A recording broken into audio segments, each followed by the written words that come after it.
ओम शांति 11/7/2024 प्रातः मुरली। ओम शांति।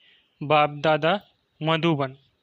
बाबा आज कह रहे हैं, मीठे बच्चे, सुन अवस्था अर्थात अशरीरी बनने का अभी समय है।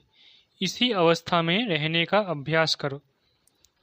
मीठे बच्चे, सुन अवस्था अर्थात अशरीरी बनने का अभी समय है। इसी अवस्था में रहने का अभ्यास करो। प्रश्न: सबसे ऊंची मंजिल कौन सी है? उसकी प्राप्ति कैसे होगी? उत्तर: संपूर्ण सिविलाइज्ड बनना यही ऊंच मंजिल है। कर्मेंद्रियों में जरा भी चलायमानी न आए, तब संपूर्ण सिविलाइज्ड बने। जब ऐसी अवस्था हो तब विश्व की बादशाही मिल सकती है। गायन भी है, चढ़े तो चाखे बैकुंठ रस, गिरे तो चकनाचूर, अर्थात राजाओं का राजा बने, नहीं तो प्रजा। अब जांच करो मेरी वृत्ति कैसी है, कोई भी भूल तो नहीं होती है। ओम शांति। आत्मा अभिमानी हो बैठना है। बाप बच्चों को समझाते हैं कि अपने को आत्मा समझो। अब बाबा ऑलराउंडर से पूछते हैं, सत्युग में आत्मा अभिमानी होते हैं या देह अभिमानी? वहाँ तो ऑटोमेटिकली आत्मा अभिमानी रहते हैं।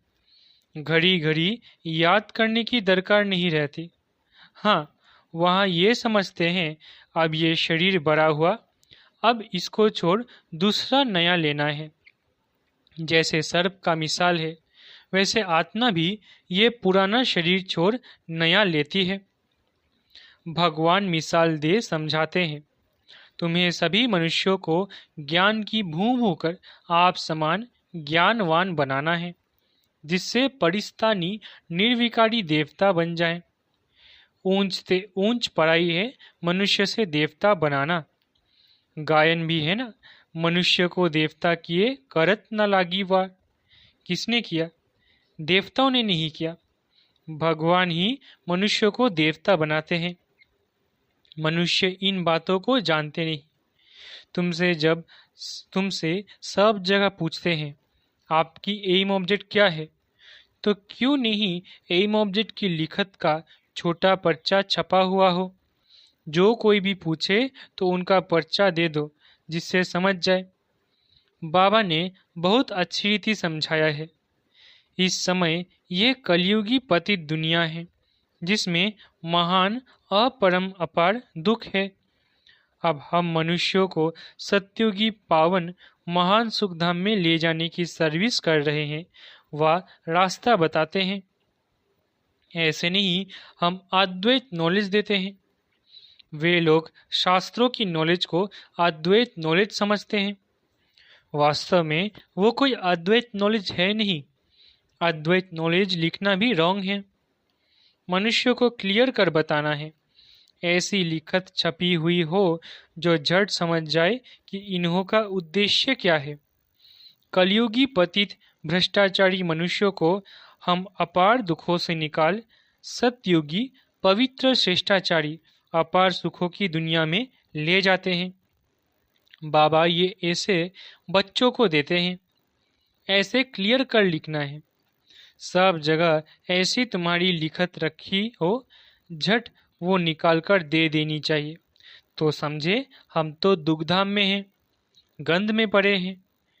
मनुष्य कोई समझते थोड़ी ही है कि हम कलयुगी पतित दुखधाम के मनुष्य हैं। ये हमको अपार सुखों में ले जाते हैं। तो ऐसा एक अच्छा पर्चा बनाना है, जैसे बाबा ने भी छापाया था, सतयुगी हो या कलयुगी हो। परंतु मनुष्य समझते थोड़ी ही है। रत्नों को भी पत्थर समझ फेंक देते हैं। ये है ज्ञान रत्न। वो समझते हैं शास्त्रों में रत्न है। तुम क्लियर कर ऐसे बोलो जो समझे, यहाँ तो अपार दुख है।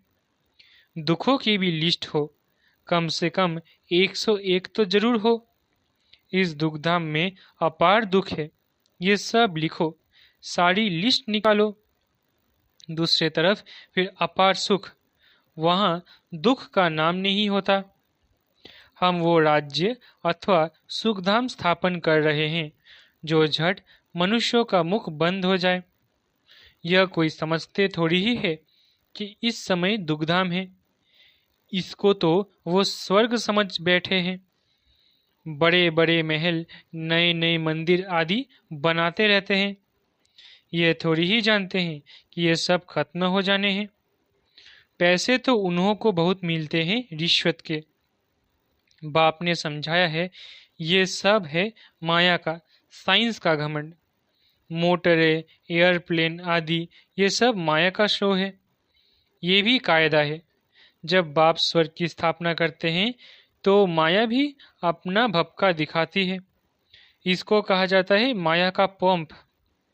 अब तुम बच्चे सारे विश्व में शांति स्थापन कर रहे हो। अगर माया की कहाँ प्रवेशता हो जाती है तो बच्चों को अंदर खाता है।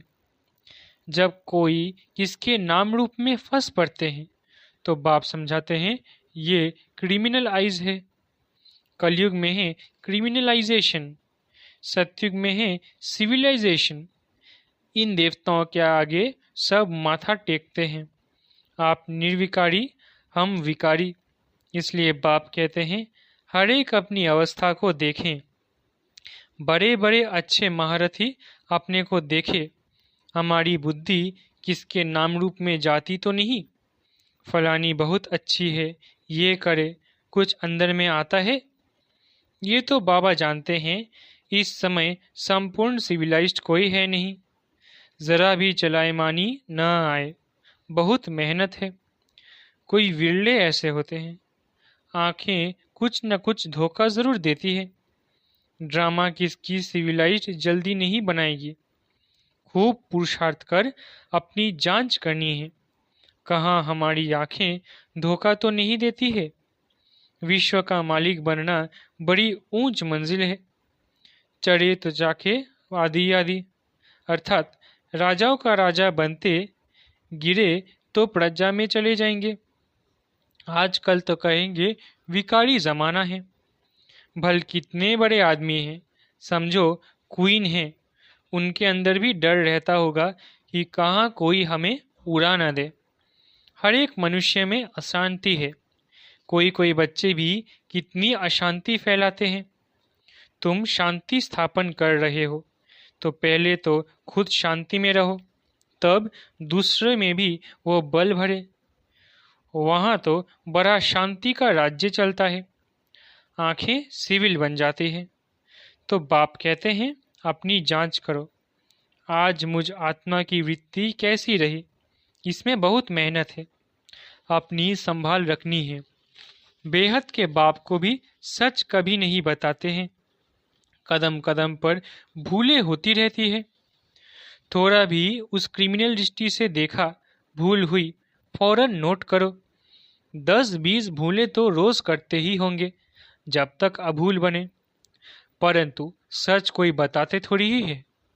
देह अभिमानी से कुछ न कुछ पाप जरूर होगा, वो अंदर खाता रहेगा। कोई तो समझते ही नहीं कि भूल किसको कहते हैं। जानवर समझते हैं क्या? तुम भी इस ज्ञान के पहले बंदर बुद्धि थे। अब कोई 50%, कोई 10%, कोई कितना चेंज होते हैं। ये आंखें तो बहुत धोखा देने वाली है। सबसे तीखी है आंखें। बाप कहते हैं तुम आत्मा अशरीरी आई थी, शरीर नहीं था। क्या अभी तुमको पता है कि दूसरा कौन सा शरीर लेंगे, किस संबंध में जाएंगे? मालूम नहीं पड़ता। गर्भ में सुन्न ही सुन्न रहते हैं। आत्मा बिल्कुल ही सुन्न हो जाती है। जब शरीर बड़ा हो तब पता पड़े। तो तुमको ऐसा बनकर जाना है। बस ये पुराना शरीर छोड़कर हमको जाना है। फिर जब शरीर लेंगे तो स्वर्ग में अपना पार्ट बजाएंगे। सुन्न होने का भी समय है। भल आत्मा संस्कार ले जाती है। जब शरीर बड़ा होता है तब संस्कार इमर्ज होते हैं। अभी तुमको घर जाना है, इसलिए पुरानी दुनिया का, इस शरीर का भान उड़ा देना है। कुछ भी याद न रहे। परहेज बहुत रखना है। जो अंदर में होगा वही बाहर निकलेगा। शिव बाबा के अंदर में भी ज्ञान है, मेरा भी पार्ट है। मेरे लिए ही कहते हैं ज्ञान का सागर, महिमा गाते हैं, अर्थ कुछ नहीं जानते। अभी तुम अर्थ सहित जानते हो, बाकी आत्मा की बुद्धि ऐसी वर्थ नॉट अ पेनी हो जाती है। अब बाप कितना बुद्धिमान बनाते हैं। मनुष्यों के पास तो करोड़ पदम है, ये माया का पॉम्प है ना। साइंस में जो अपने काम की चीजें हैं वो वहां भी होंगी, वो बनाने वाले वहां भी जाएंगे, राजा तो नहीं बनेंगे। ये लोग पिछाड़ी में तुम्हारे पास आएंगे, फिर औरों को भी सिखाएंगे। एक बाप से तुम कितने सीखते हो। एक बाप ही दुनिया को क्या से क्या बना देते हैं। इन्वेंशन हमेशा एक निकालते हैं फिर फैलाते हैं। बॉम्ब्स बनाने वाला भी पहले एक था, समझा इनसे दुनिया विनाश हो जाएगी, फिर और बनाते गए। वहाँ भी साइंस तो चाहिए ना। टाइम पर आए, सीख कर होशियार हो जाएंगे। बाप की पहचान मिल गई, फिर स्वर्ग में आकर नौकर चाकर बनेंगे। वहाँ सब सुख की बातें होती है। जो सुखधाम में था वो फिर होगा। वहाँ कोई रोग दुख की बात नहीं। यहाँ तो अपरम अपार दुख है, वहाँ अपरम अपार सुख है। अभी हम यह स्थापन कर रहे हैं, दुख हरता सुख करता एक बाप ही है।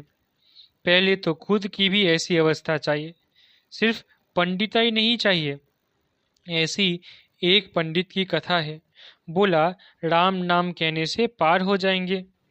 ये इस समय की बात है। तुम बाप की याद में विषय सागर से क्षीर सागर में चले जाते हो। यहाँ तुम बच्चों की अवस्था बड़ी अच्छी चाहिए। योग बल नहीं है, क्रिमिनल आइज है, तो उनका तीर लग नहीं सकता। आंखें सिविल चाहिए। बाप की याद में रहे किसको ज्ञान देंगे तो तीर लग जाएगा। ज्ञान तलवार में योग का जौहर चाहिए। नॉलेज से धन की कमाई होती है, ताकत है याद की। बहुत बच्चे तो बिल्कुल याद करते ही नहीं, जानते ही नहीं। बाप कहते हैं मनुष्यों को समझाना है कि यह है दुखधाम, सत्युग है सुखधाम। कलयुग में सुख का नाम नहीं, अगर है भी तो भी कागविष्ठा के समान है। सत्युग में तो अपार सुख है। मनुष्य अर्थ नहीं समझते, मुक्ति के लिए ही माथा मारते रहते हैं। जीवन मुक्ति को तो कोई जानते ही नहीं, तो ज्ञान भी दे कैसे सकते हैं। वो आते ही है रजो प्रधान समय में, वो फिर राजयोग कैसे सिखलाएंगे। यहाँ तो सुख है कागविष्ठा समान, राजयोग से क्या हुआ था ये भी नहीं जानते हैं। तुम बच्चे जानते हो ये भी सब ड्रामा चल रहा है।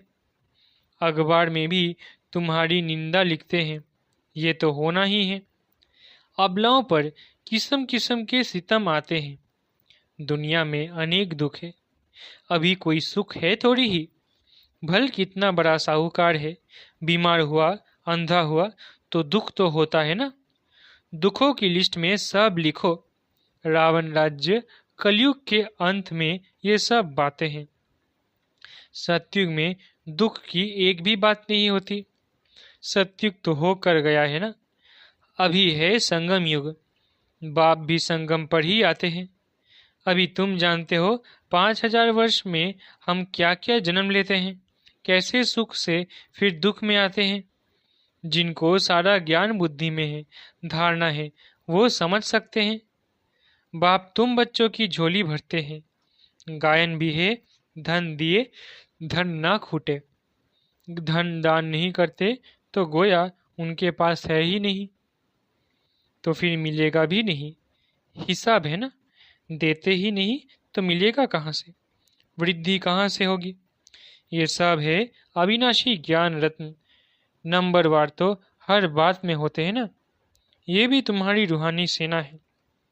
कोई रूह जाकर ऊंच पद पाएगी, कोई रूह प्रजा पद पाएगी, जैसे कल पहले पाया था।